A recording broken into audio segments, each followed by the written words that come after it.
आजू हमनी बात करे सन घड़ी के। इ डिजिटल घड़ी ह अपने के डिस्प्ले बाटे अपने के एमे सब कुछ बाटे।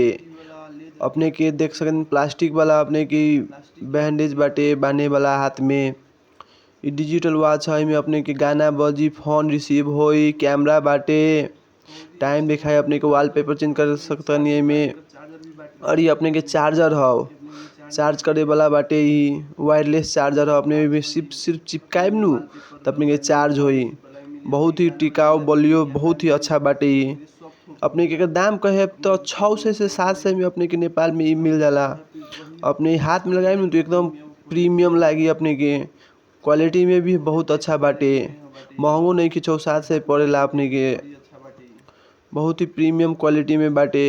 एक छोटी अवश्य अपने सब ट्राई करे अपने लुक्स देख सकत बहुत अच्छा बाटे। अभी चार्ज नहीं कि वैसे हमनी ऑन नहीं कि कइले बानी सन।